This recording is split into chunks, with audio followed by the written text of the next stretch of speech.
So this video from McShay has been trending, and I don't know why. Because when Daniel Jones got drafted, this was not a unique take. Everybody was roasting the Giants for drafting Daniel Jones. How surprised were you that the New York Giants went Daniel Jones at number 6?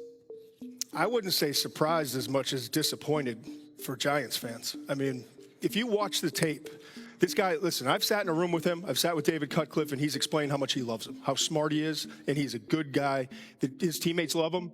He's competitive. He is a runner. He can run. But I see a backup quarterback in the NFL.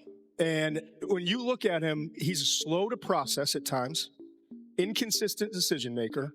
He is, if we did statistics on all these quarterbacks, second to last of all the quarterbacks, talking about 15 draftable quarterbacks this year, second to last in terms of under pressure, which is the most important thing to evaluate with quarterbacks from college to the NFL.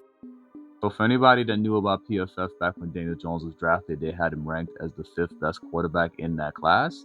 You could look at these pretty charts and you can see that Daniel Jones, outside of the pressure, which kind of conflicts with what Todd was saying, they had him second in pressure in that class. But that class was so ass after Kyler Murray that the Giants probably should have just waited to draft a quarterback in the next class. I actually wanted Justin Herbert. That's who I wanted. So I wouldn't have minded if the Giants waited.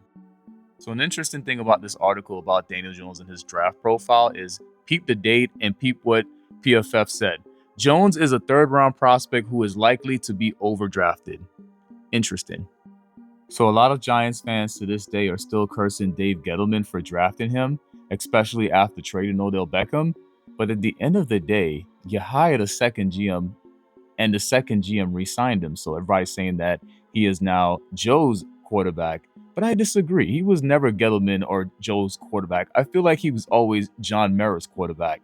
I also feel like Eli Manning's also involved too, because I don't think it's a mere coincidence that they're such good friends and he went to the Manning camp. And I know a lot of quarterbacks go to the Manning camp, but Eli Manning seems to be really invested in Daniel Jones somewhat working out. So if you're wondering why Daniel Jones is the year 6 starter for the New York Giants, I would look at John Mara and I would look at Eli Manning, because you really need some strong support if you're going to be Daniel Jones and be the 6-year starter for the New York Giants, who obviously have to deal with one of the worst media in all of sports. And they've just blocked out all the noise and continued to start Daniel Jones, despite people crying for his bench. And he might actually start after the bye week. I don't believe any of the rumors that he's been benched. Until I see it, he has not been benched.